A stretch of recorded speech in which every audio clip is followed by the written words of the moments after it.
Welcome back to your next best step. I'm Coach Janet J, and I'm glad you are here. It's the first Monday in August, and if the last few weeks have knocked you around a little, this one's for you. So let's start right there.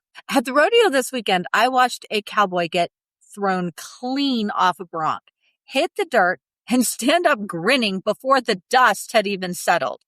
And I thought, now that's a skill nobody puts on a poster. The people who actually study how we handle hard things found something surprising about getting back up. And it might just change what you do the next time life throws you. So this weekend was the rodeo. There's a smaller one we go to every summer. It's outside under an evening sky, and it's just plain fun. Dust, heat, funnel cake, and a crowd that cheers at everything. We'd been going for years, and as usual, I couldn't stop watching the riders. Guess what? Not one of them stayed on the whole time looking graceful. The horse bucked. The rider held what they could. Some of them got thrown in 2 seconds, and every single one of them did the same thing afterward. They stood up, they slapped the dust off their jeans, they picked up their hat. Some waved to the crowd. Some looked to check their score if they had stayed on long enough to earn one. The whole crowd cheers every time a rider goes down and climbs back up, because everyone in those stands knows the truth that is so easy to forget in our own lives. What they came to see was the getting up. There's a verse that has lived in this exact territory for thousands of years. It's in the book of Micah, chapter 7, verse 8. And it reads something like a thrown rider might say with dirt still on their face. Do not gloat over me, my enemy. Though I have fallen, I will rise. Though I sit in darkness, the Lord will be my light. Though I have fallen, I will rise. The fall is right there in the sentence, said plainly.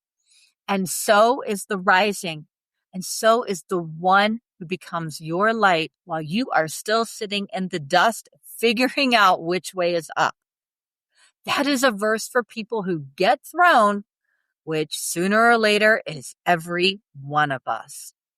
Now, here is where the science walks in and tips its hat to that old verse. A researcher named George Bonanno at Columbia University spent years studying how people respond after truly hard events, loss, upheaval, the kind of thing that knocks a person flat. For a long time, his field assumed that falling apart was the normal response and that coming back quickly was rare. The evidence surprised him. Most people, after something hard, do better than the whole field expected. Many stay steadier than anyone predicted. Others dip low for a while and then climb back to themselves. Coming undone for good turned out to be the exception. Across study after study, bouncing back is the ordinary human pattern. Another researcher, Ann Masten, gave that pattern a name I love. She called it ordinary magic. Resilience is built out of ordinary things, a steady relationship, a small routine, a breath, a prayer, the next small step, plain everyday equipment that most of us are already carrying. So when you get thrown and the first thought that arrives is something is wrong with me, the science and the scripture say the same thing back. You are a person who got bucked off. And rising again is the most ordinary, most human, most God-designed thing you will do all week. Now, none of this is all about a rodeo. It's about the week you are actually in, because I seriously doubt you pressed play for a cowboy story. Maybe what threw you was a phone call you did not see coming. A scan, a diagnosis, a number on a statement. Maybe it was your kid or a parent or a door that closed at work. Maybe nothing massive happened at all. You just simply feel like the ground keeps shifting under your feet and you cannot find your footing. Most of the time, the truth is kinder than the voice in your head. You did nothing wrong to cause this. Life bucked the way life does. The horse was always going to buck. The bull was always going to buck. So the question that actually changes your next few days is a simple one. How quickly do you dust off and stand back up? And dusting off touches all 4 parts of you at once. Mentally, what matters most is the first story you tell yourself in those first few seconds on the ground. One rider thinks, the horse bucked, that's a rodeo. Another thinks, I always mess everything up.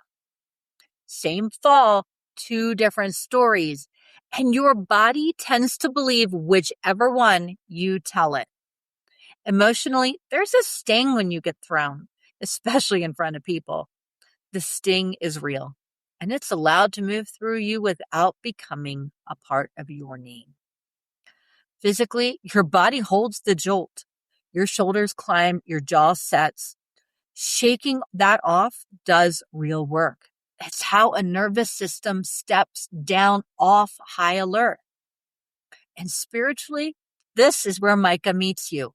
While you are sitting in the dust, the Lord is already your light. The light reaches you down there before you are standing, before you have brushed yourself off. You're not down there alone. So here is your next best step.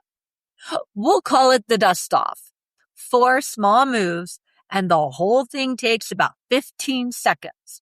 Step 1, shake out your hands. Literally, drop them at your sides and shake them out like a rider shaking the arena dust after a fall.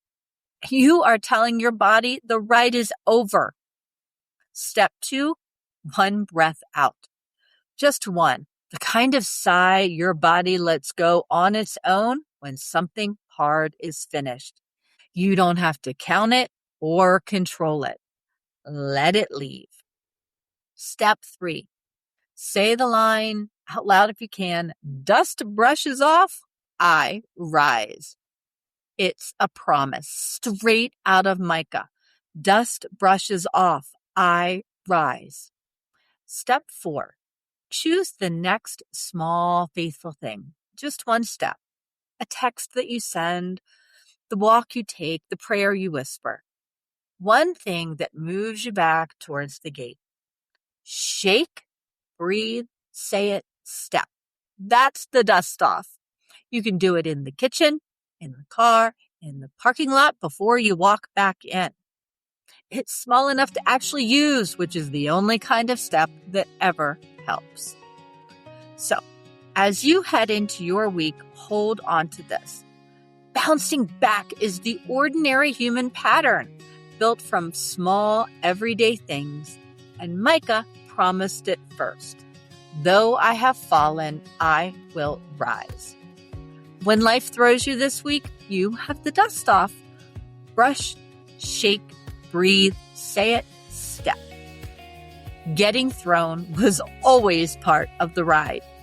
Rising is what you were made for. That is where I will leave you today. If this one found you in the middle of a hard week, would you follow or subscribe wherever you are listening or watching so the next one finds you too? It's the simplest way to keep these in your week. I will see you Wednesday. Take your next best